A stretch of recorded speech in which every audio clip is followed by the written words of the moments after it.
warm Punta Gorda welcome. First time here for her. So, Punta Gorda welcome to Rebekah Gregory.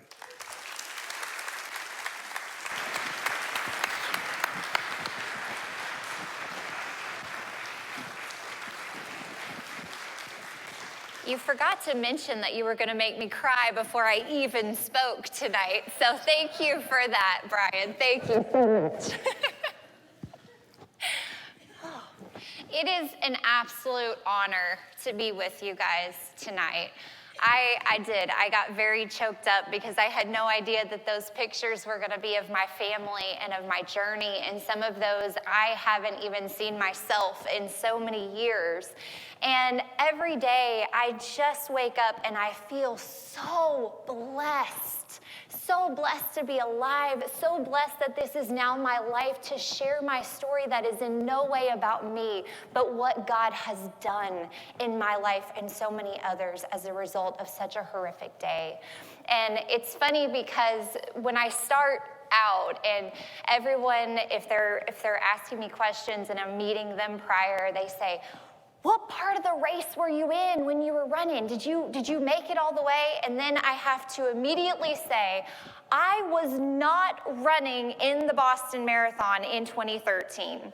As a matter of fact, I was on the sidelines eating chocolate-covered pretzels, wondering why anyone would ever run 26.2 miles in the first place, right? And I was there that year. I had brought my 5-year-old son with me. We were watching another friend of ours run. And so we were living in Texas at the time. And it was my birthday weekend, my first time ever in the city of Boston. And we went up that weekend. We caught a Red Sox game. We toured the city. And we were all packed up and ready to go home as soon as that marathon concluded on Monday. And I will never forget just the contagious optimism in the air that day. I had never witnessed anything like it. It was the most beautiful day, and there were all of these people that had trained so hard to run, and I had no idea that Patriots Day is actually a holiday in Boston. It is a big deal. Like, people get off work to go to the Boston Marathon. So there's all these people there, and then I'm wondering to myself, I'm starting to think, am I crazy for bringing my kindergartner to a marathon of 500,000 people in the first place? Yes, I am. Because we started out our day tracking our runner with an app on our phones, and we're so excited, and we're holding up our signs, and you can see in this next picture that Noah is like very excited to be here. Now, this is at mile 17, okay? There's many more miles to go. And so by the time that someone in our group of about 9 said, "Hey, let's make our way closer to the finish line so that we can actually see our runner cross," Noah, my 5-year-old, was over it. He's now tugging on my clothes. We're making our way through this crazy crowd of people. Mom, I'm so bored. Mom, do you have toys? Mom, when are we gonna leave, Mom?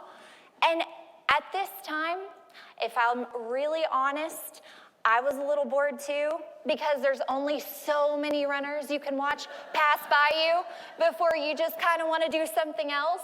And my chocolate-covered pretzels are out at this point, and now my little boy is over it. And so we get down to the finish line after making our way through this wave of people, and Noah is just done.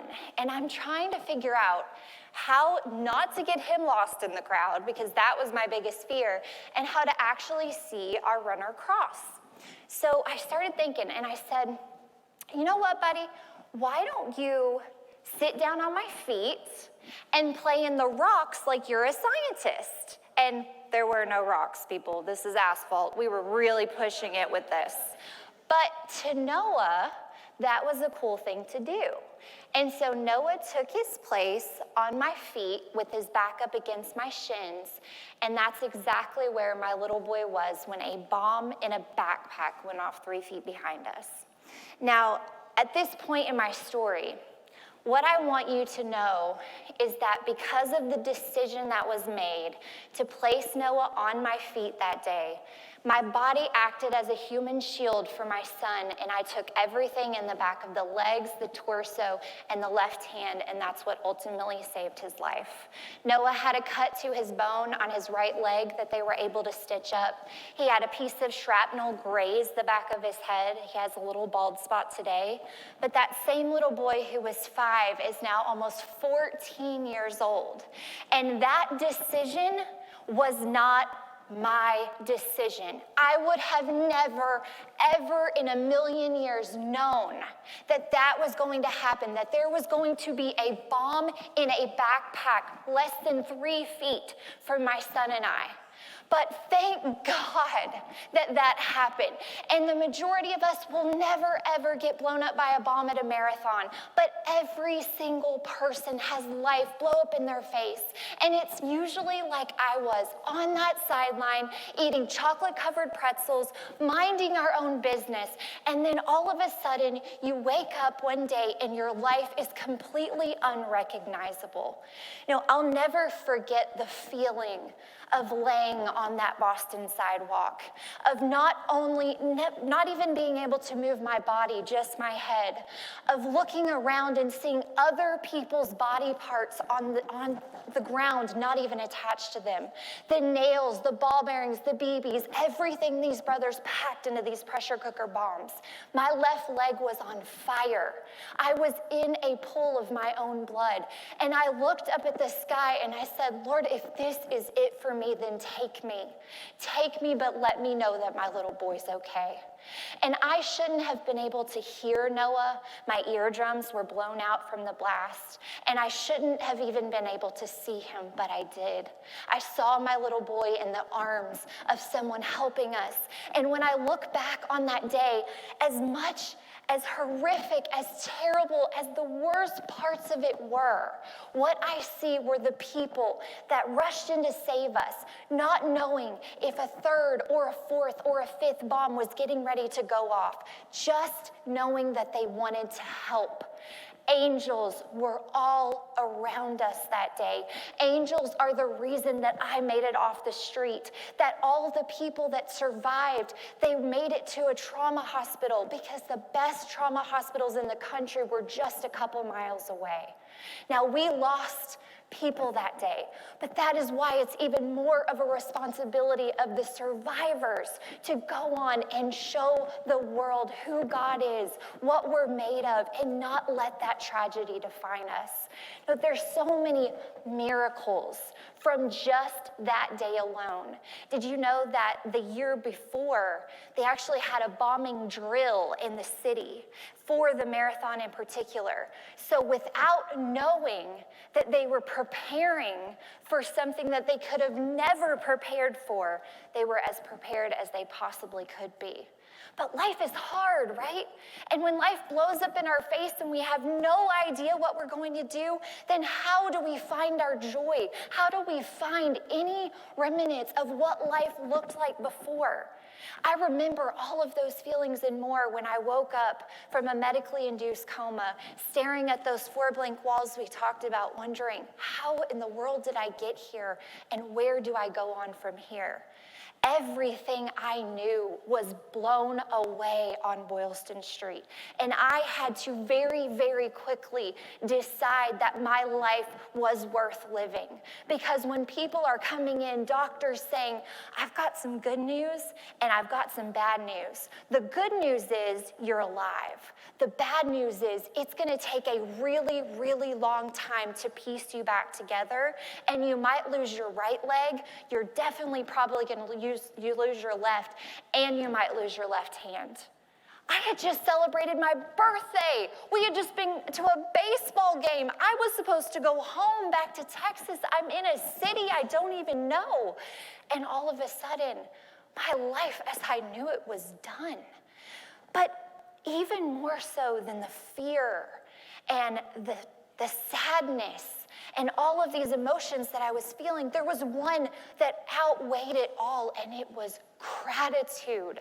The most gratitude I had ever felt in my entire life, because by the time I was waking up from a medically induced coma, my little boy was coming to see me. You see, they took him to a completely separate hospital because they had no idea the two of us were together. They just knew they had to get everyone off the street. But isn't that another miracle in my story that I can so plainly see? Because had I known that my little boy was separated from me in such a horrific event, I would have done anything and everything I could to get to him, and I could not rest. God allowed me to rest in the moments that I needed it most. And when I was placed in that medically induced coma, that's exactly what was happening. And when I woke up, my mom was in front of me. And I had no idea how my mom, that was in Texas, moving into her new house at the time, very excited about her new house, and all of a sudden she sees the people that she loves on the news. And my mom was in front of me, and I just looked at her, and it was like she was escorting me into the world for a second time. And I couldn't talk because there were tubes down my throat, and I was trying to sign language, and I quickly realized that my mom doesn't know sign language.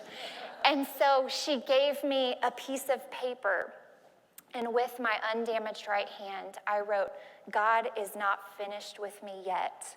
There were angels everywhere." That is what I see. That is why it's so easy to be grateful, because my son, by the time I'm waking up, he's coming to visit me.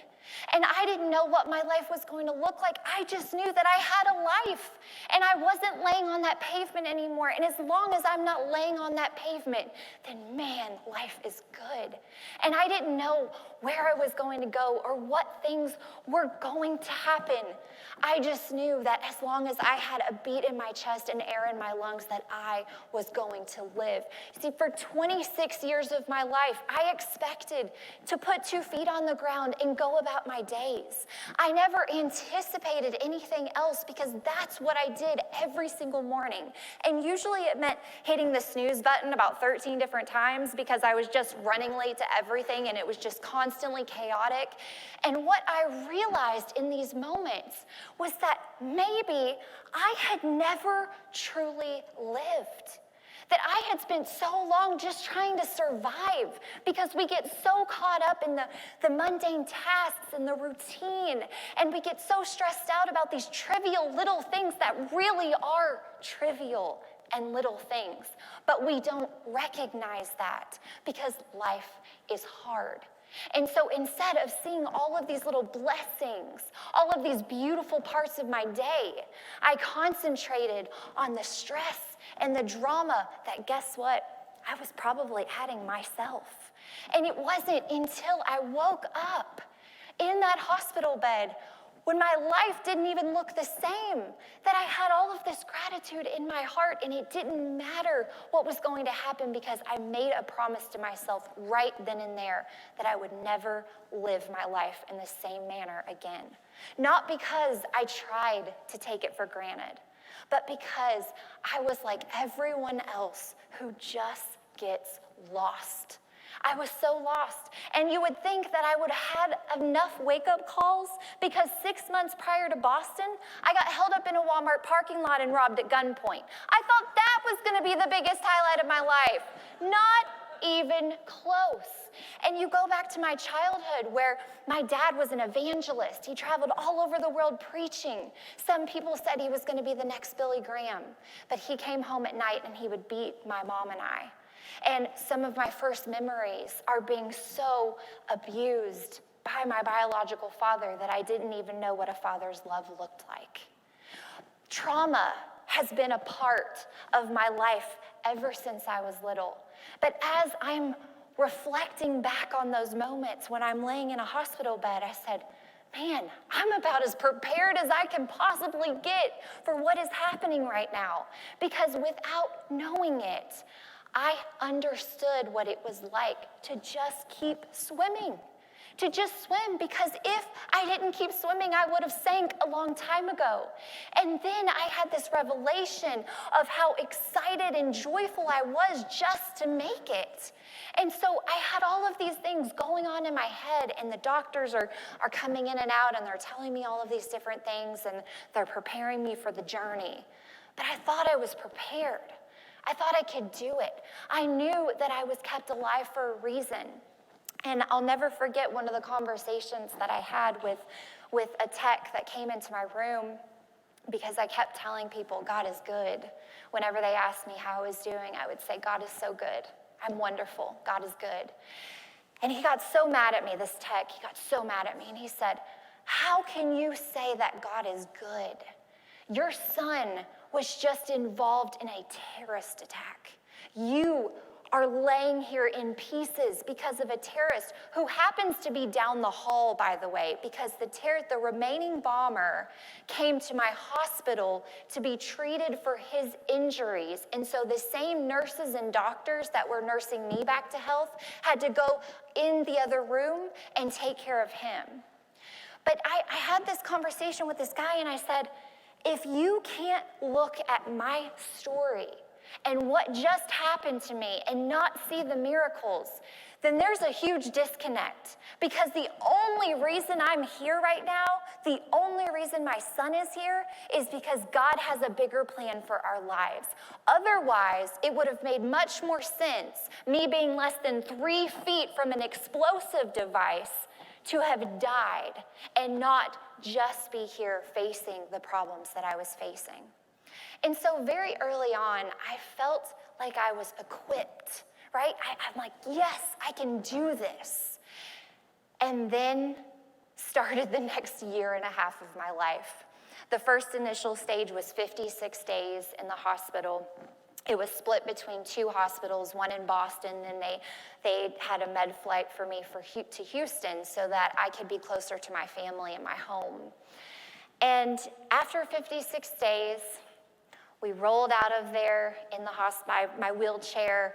I'm excited. I'm ready to go. I'm excited to go home. I'm excited to start this new life, even though the decision was made that I was going to, number one, still keep my left leg, which was far more injured than any of my other injuries or limbs. And it looked like a shark's leftover lunch. Like I had chunks of muscle and tissue and bones taken out completely. 80% of the bones in my foot and ankle were gone. I had a hole blown completely through my left foot that they had to take a piece of my back muscle and cut my back to put down in my left foot. I had to be on bed rest 24 hours a day, 7 days a week. My left leg had to be elevated above my heart so that the muscle they took out of my back wouldn't die when they were trying to save my left foot. That was my life. But more importantly, I got in that car and I'm in my wheelchair and I've got my leg propped up and I think I'm ready to go home. And then all of a sudden, I realized that those 4 blank walls, those nurses, those doctors, every single person that was keeping me safe in this little cocoon that I didn't even know I had built for myself was gone. And in its place was the unknown, scary world that now all of a sudden trauma and PTSD has entered my life in a way that it had never had before. And all of a sudden on the way home, it's no longer safe for me to be driving with my mom, because even though I know she's a good driver-ish, everyone on the road I thought was going to hurt us, to kill us. I didn't want my mom to stop for gas because I thought someone was going to attack her at the gas pump. When I got home to my mom's house, because I could no longer go to my own, and that's a whole other thing, but that'll be for another day. When I got home, the familiar sounds of my mom's dog barking, my little sister coming to greet me, all of those sounds were too much for me to handle. I couldn't take it. I was terrified. And I knew I wasn't the only one, because the very first thing that my little boy said to me when I was wheeled into the house in my wheelchair, he reached over and he whispered in my ear, he said, "Don't worry, Mom, we're never leaving this house again." That day, my little boy's innocence at 5 years old was taken from him. And in its place were all of these memories, all of these horrific things that had happened because I painted somewhat of a picture of what I experienced. Can you imagine that same picture in a 5-year-old's mind? He remembered everything. He asked me about a woman in a particular color of hoodie, asking if she was okay. He knew and experienced things that I had no idea. And so I suddenly now realize that this wasn't just me in my emotional journey, it was my son's. And it led me to frantically searching on Google what trauma looks like in a 5-year-old, what PTSD is, and all of these things. And it led me down this rabbit hole, which I am now so thankful for. But at the time, I felt like I was drowning. And I remember having this conversation with God the night where I was laying in my parents' guest room going, I don't think you understand. I am not as strong as you are giving me credit for. How am I going to do this?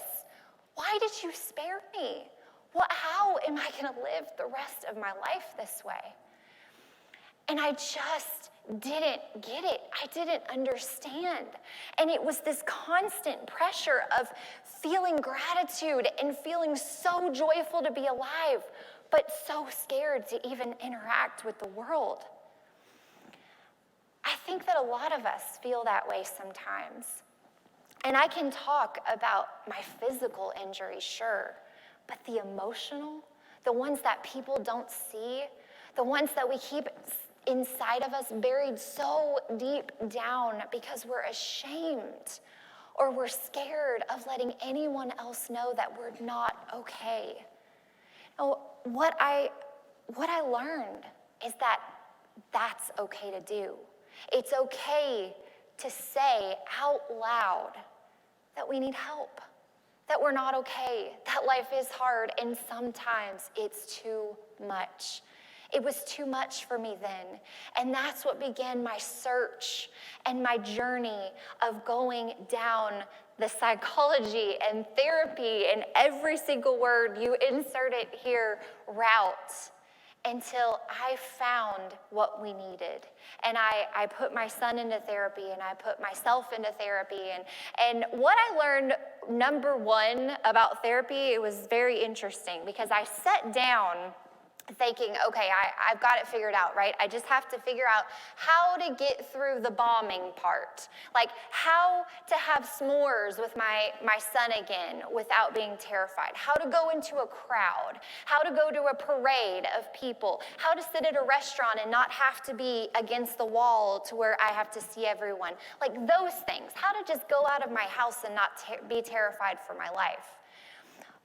But when I sat down, the immediate first question was, well, Rebekah, tell me about your childhood. And I was like, oh boy. Oh boy, here we go. Well, at 8 years old, I watched my biological father try to kill my mom right in front of me. Is that where we should start? And she's like, we have to address what's going on with you in childhood before we can ever even make it to 26-year-old Rebekah. But I look at that experience and I'm so thankful for it because while I was going through my own route of healing, where I was going through my own journey, what I was recognizing is how many families and children were out there not getting that same attention, not getting that same funding and therapy for free that we were getting because the Boston Marathon bombing was such a public event. And I believe with all of my heart that sometimes the biggest pains in our lives ultimately lead us to our purpose. And I'm reminded that how many times in the Bible it says that we will have trials of various kinds, that life is not really supposed to be easy. And that's where we get really confused because we think that something is unfair, that it's unjust, that it shouldn't happen to us. Why this? Why me? And I could have easily said that. I could have gone down every single trauma in my life and said, do you think it's enough already? But instead, I realized, man, Jesus died on the cross for our sins. He hung himself on a cross with nails in his hands. Why do I think I deserve anything less than that? I have a wonderful life, and I had taken it for granted for so long. And so even in the worst parts of it, I felt God in so many ways. I felt him wrap his arms around me and say, Rebekah, you may not understand why you're going through this now, but I promise one day you're going to. It's all going to make sense. Now, for a year and a half, that was my life. It was this battle of PTSD and surgeries. And standing here before you today, I've had 70 different operations as a result of that bombing. And I continue to have surgeries because of all of the shrapnel pieces that are still in me. As a matter of fact, a couple months ago, doctors were doing scans because I was getting really, really sick, and they thought that I had cancer. And turns out I had shrapnel near my heart. But because of that cancer scan that they did, the doctor was able to see the shrapnel that we had no idea was there and could have taken my life within a matter of weeks. Miracle, miracle, miracle, miracle. They're everywhere. And I can easily be so upset by that and think, man, I can't deal with much more from this bombing. But I feel so unbelievably blessed for all of the moments that I do have. And so no matter how short that is, no matter how many years I have left, or, I hope I live for a long time. I got some good stuff going on. But I want to make every moment of my life count. And so for a year and a half, I did that, along with suffering with PTSD and along with having the surgeries and going back and forth with the doctors. I had things like this on my leg, external fixators. My foot was at a drop foot, and so if I had any chance of being able to walk again, they would have to move my foot up to a 90-degree angle. And so this lovely device here has rods and pins that go directly through your bones, and every night my mom would have to turn these dials, and it would eventually put my foot into a 90-degree angle. And the months after I had 2 of those external fixators, and the months after I finally got up on my leg, I was excited to walk, and everything shattered. So, needless to say, it was time for me to make one of the toughest decisions I've ever had to make. And a lot of times in life, I feel like we get so comfortable. We get so okay with how we're living, even though we know that maybe we should do something differently, even though we know that somebody may not be great for us or whatever it may be. We get so comfortable because that's easy, right? Life is easier when we're inside our comfort zone. But for me, I said that my leg was kind of like a bad boyfriend, and I had had enough of those. I needed to go ahead and get it out of my life for good. And that's what we have to do. Sometimes we have to cut those bad boyfriends out or whatever it may be and get it out of our life so that we can make room for the good stuff. And so that's exactly what my doctor and I decided that we were going to do. And I went into his office on a Friday, and I said, I think that it's time. He said, I do too. He said, when are you thinking about doing this in the next couple of months? And I said, do you have a cancellation on Monday by any chance? And he's like, let me look at my calendar, And he said, as a matter of fact, I do. I said, let's do it then. And that weekend was the best weekend ever because I decided we were done with the sadness. We were done with the pain. I had put my family through enough. My mom was in the hospital with me for 56 days. She had been through every surgery. I'm living at her house, for crying out loud, at 26 years old. She's helping me take care of my 5-year-old. And so I said, we're gonna celebrate, and we're gonna have fun with this, and we're gonna have a party. And we went to my friend's steakhouse, and we had a party for my left leg, going away party is what we called it. And we had one last Boston Strong blue and yellow pedicure. I wrote on my leg, "It's not you, it's me." And I did a breakup letter for it because I really mean it. Like, it was a bad boyfriend, and it had to go. I didn't know the breakup letter was going to go viral, so that was interesting. But on that Monday, I sent that leg right out the door. And when I woke up from my amputation, it was the best I had felt since this happened. And it was not because my life was easy. It's not because I could cut this leg out and get rid of all of my problems. I knew what I was taking on, or at least I knew somewhat. But I knew that no matter what, I was never going to take life for granted again. I knew that those 26 years I had spent, doing things on my legs that I didn't even know that I wouldn't have. Just being able to put 2 feet on the ground and go about my day, I couldn't do that anymore. I never would. I only feel the sand with 5 toes now. But I knew that I wanted to do everything on a fake leg that I didn't do on 2 real ones.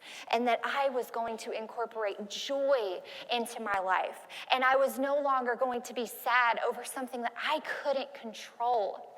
And this conversation I had with my mom in particular, she was worried about me because she said, I know that you had to amputate. I know that this is right for you, but you're a lady, and I want you to feel like a lady, and I don't want you to not wear shorts and dresses and all of these things. And she said, so why don't you get a cosmetic leg? Why don't you get one of those that look, because they are amazing. Have you guys seen those? They look exactly like your real leg, so you would never, ever know the difference.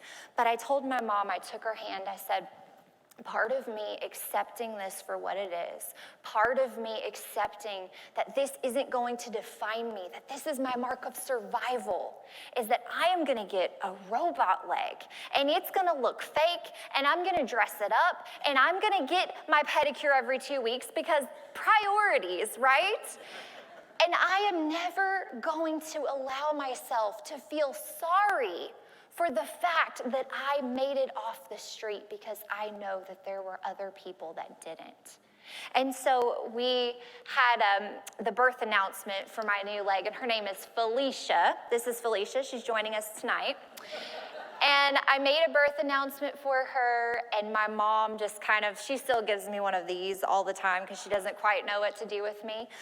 But joy should be a part of every single day. Humor has been a big part of my healing journey, because if we can't laugh about what we can't change, then we're going to have a pretty miserable life. And there are some things that I have very dark humor on, and that freaks people out a little bit sometimes.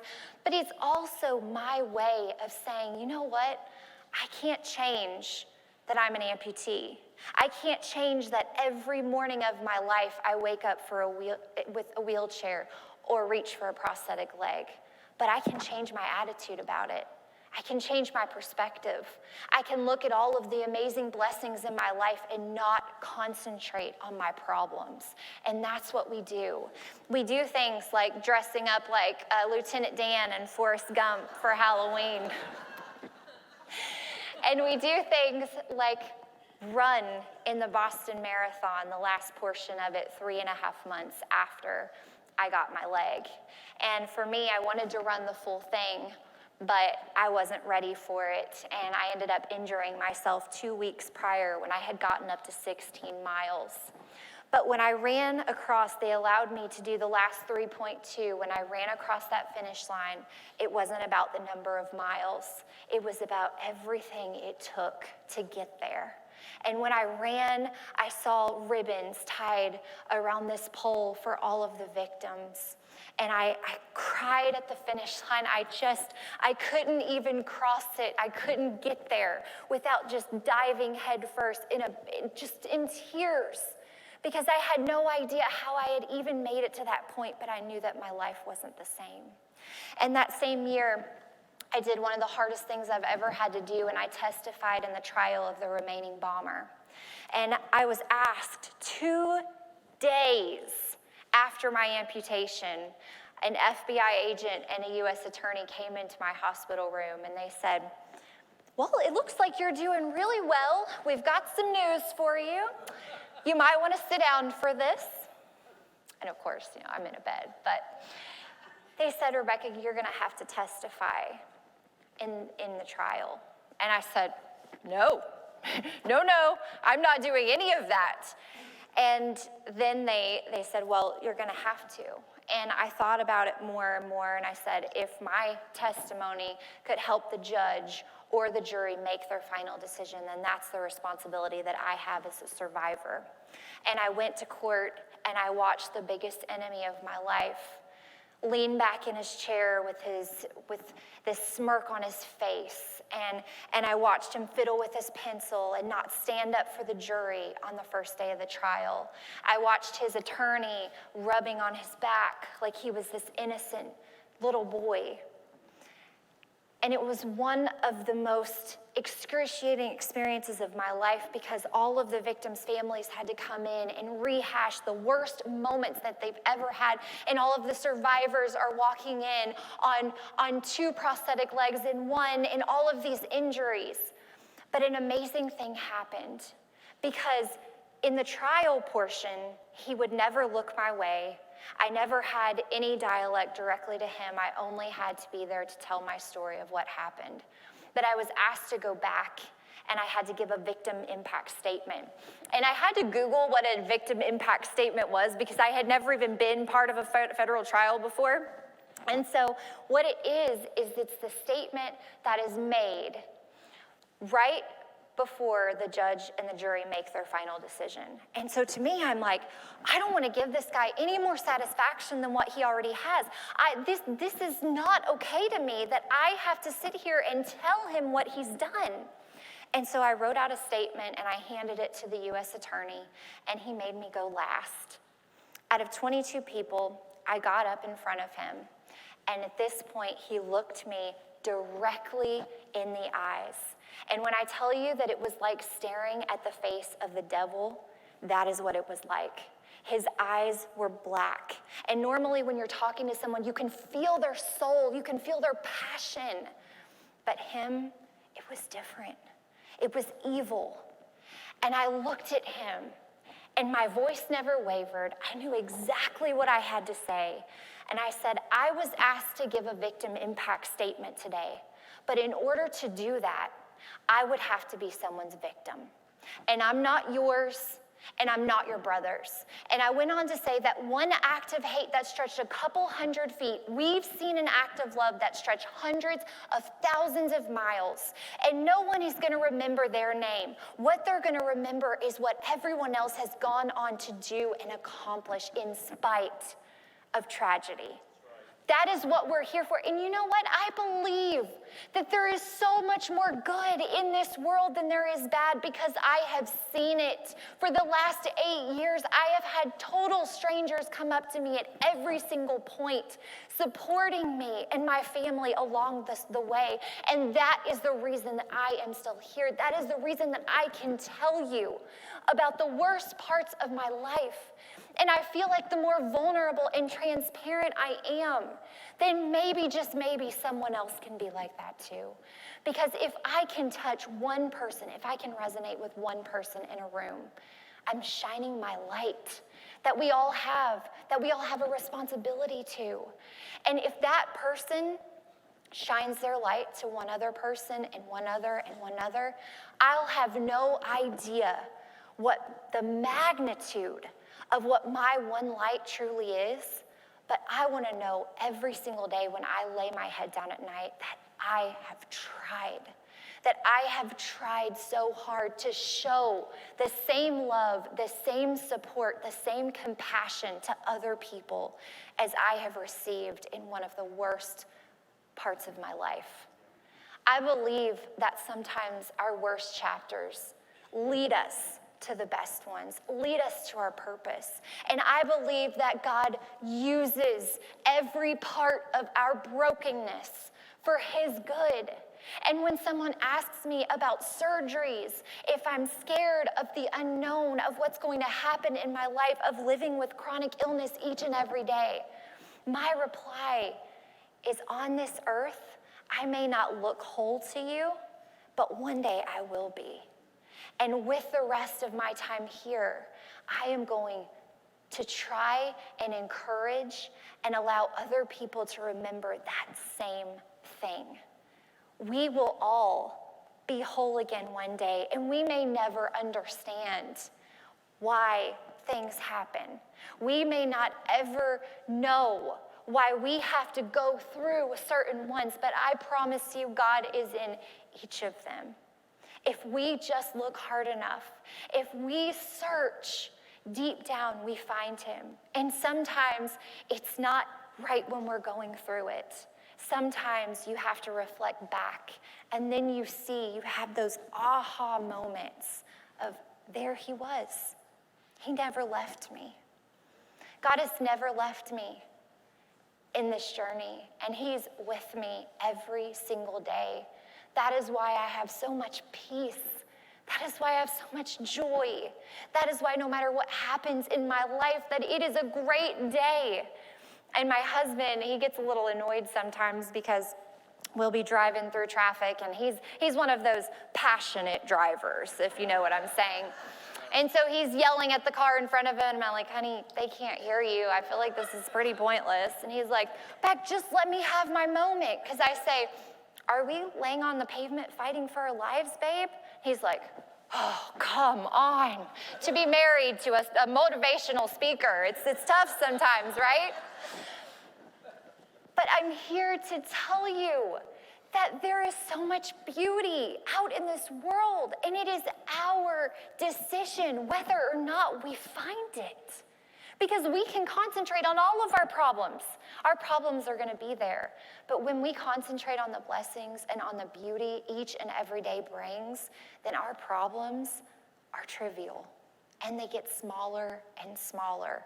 And all of a sudden, God shows up, and he's brighter and bigger than ever, not because he wasn't there, but because we forgot to look for him until then. My life is wonderful, and Rebekah's Angels Foundation, what we're doing, how we're providing funding for mental health treatment, what my family needed so bad and got, we've now been able to provide for over 250 families. We were established in 2018, and this is my purpose. Being able to help people heal from trauma that I have been through at every season of my life in one way or another, is so rewarding, and there's nothing else that I would want to do. These beautiful people right here are my family. I got to reconnect with my college boyfriend. We got married, he adopted my son, and we had a baby that I was not supposed to have. In Boston, they told me that I would never be able to have a child again. And Riley came a little too early, and she spent some time in the NICU, and I almost lost my life again delivering her in 2016. But that sweet little girl is now 5 years old and doing wonderful, and you would never know it. My kids have such testimonies. My family is a reminder that hope, that light, that joy, everything, all those feelings and emotions can be there even in the worst parts, even when life literally blows up in your face. Thank you so much for having me tonight. I'm excited to be connected. I'm excited to be just an hour from you guys. I'll be back here. I want to come to these events. It's truly an honor, and I can't wait to meet each and every one of you at the finish line. God bless.